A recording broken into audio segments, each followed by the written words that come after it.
Hi and welcome to Emerge Wellness. This is Deanna Lund and we're going to show you progression number 1 based on last week's video, regression to progression. So we worked ankle mobility through dorsiflexion and plantar flexion.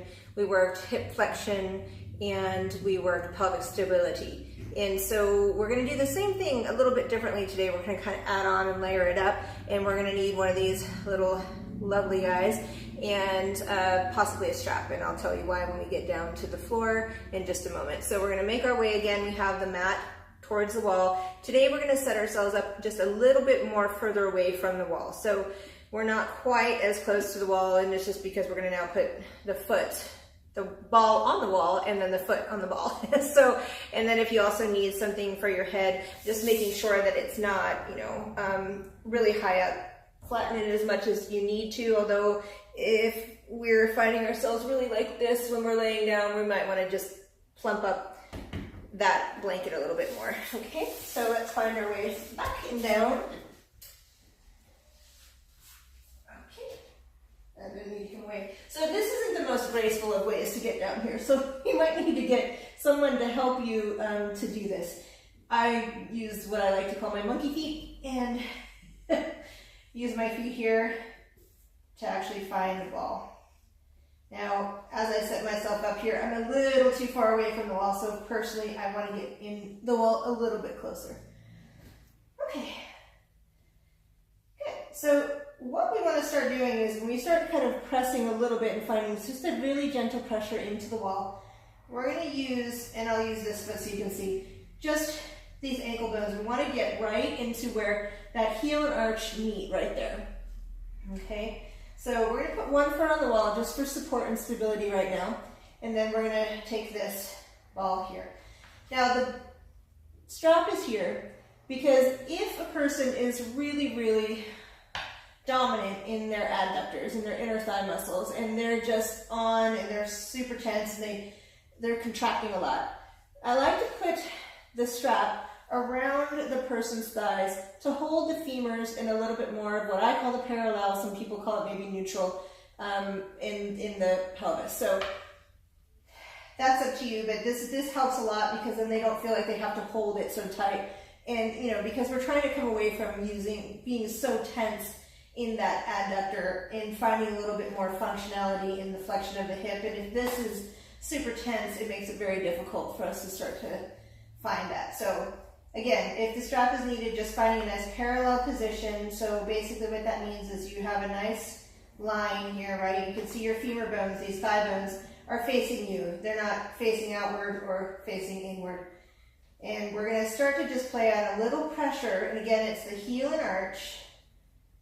And notice as you take that small pressure into the wall, what starts to talk to you, right? So sometimes for some of us, if we don't have a lot of really good hip function and flexion, we'll start to push really hard. We're pushing actually past, and we start to engage into the lower back. So if you're feeling that, let's take away from that push, right? Let's keep a little air, in that ball and just find a little pressure. Also see if you can take a little bit of the tension if you're finding that. So we're going to press inward towards the wall with the ball. Again, we're not trying to break the ball. And then we're going to release. Now we want to start to notice what starts to talk to us. All right? For me, what I'm looking for a lot of time with clients, because what I'm trying to do here is as I'm pressing into the ball, this is my way of going into teaching them what will be extension of the hip. And I find that, again, supine like this is a nice way to do it in the start of trying to re-pattern that motion. So here we are, we come right into more flexibility. It's really subtle, and I've been pressing a lot of it as I've been talking, so I'm going to be quiet and watch the movement here. So you'll start to see that the femur, right, slightly comes away from the torso and then comes towards the torso. Have to be aware that we're not trying to press from the knee joint.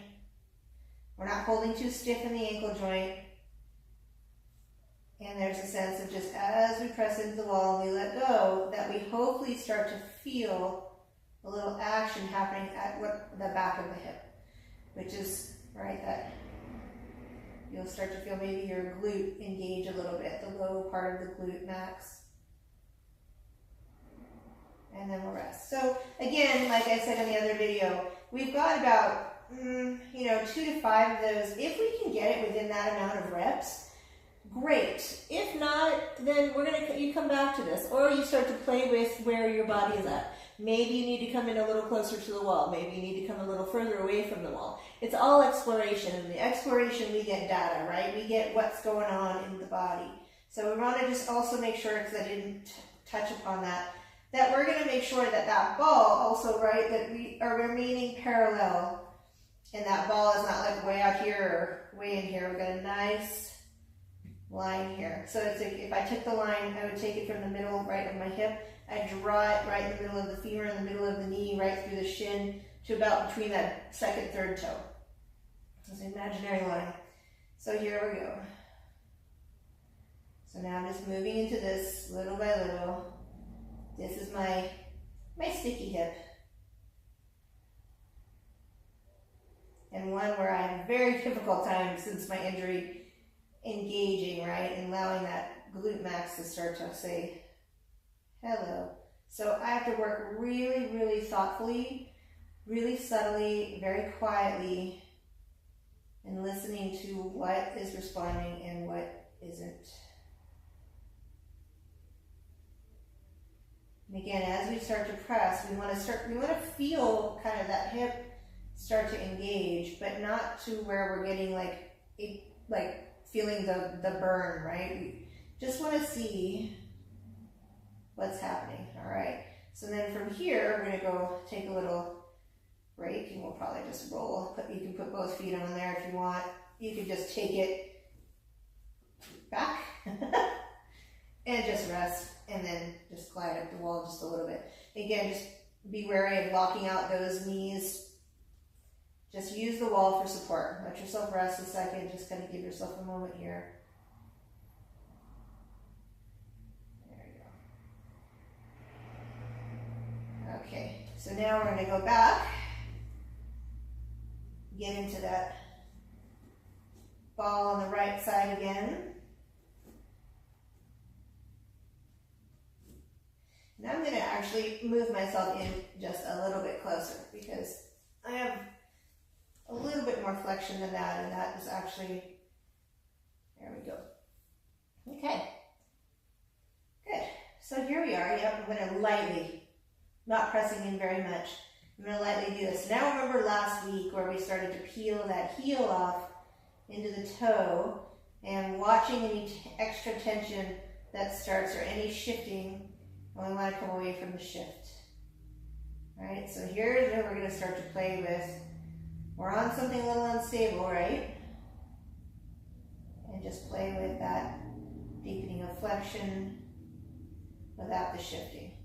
We also want to notice, so if you're a teacher and you're kind of playing with this with anybody that you're teaching, also noting when we're doing this, really, really focusing and like listening and asking them what they're feeling, because this isn't easy when we start to do this, that the belly goes whoop, right, and starts to pop up.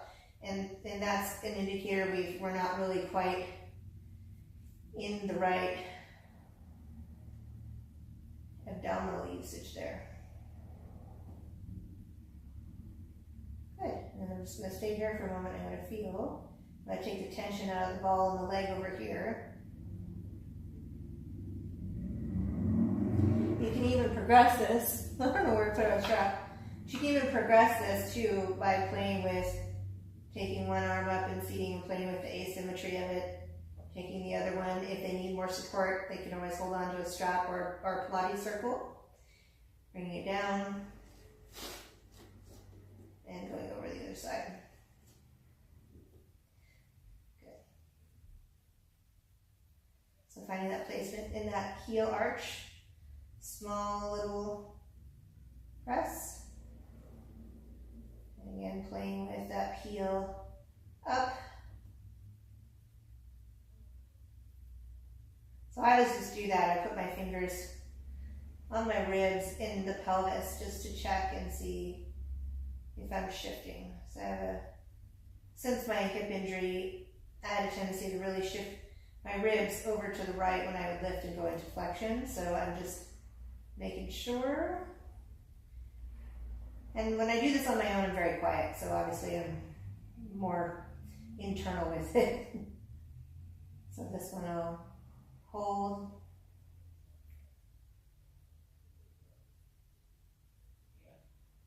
Good, and I'm feeling that action. And then staying in plane again with asymmetry here. So the more we take the base of support off, right, the more we're going to start to feel what responds and maybe what doesn't. This is really light load. It's not a heavy load, so we're not going to feel like, right? Well, some people might, but we're not looking for like a huge stomach contraction here, an abdominal contraction. We're just really looking for a simple what responds, what doesn't. So there we go. And then how I'm going to do this and end this whole section is I'm going to go ahead and little legs up the wall. So I'm going to bring myself up, bring this a little closer. Good way to do it is just to bring yourself a little bit closer to the wall here. And again, if you need support underneath your hips, you can always bring a blanket in. I'm going to come a little closer.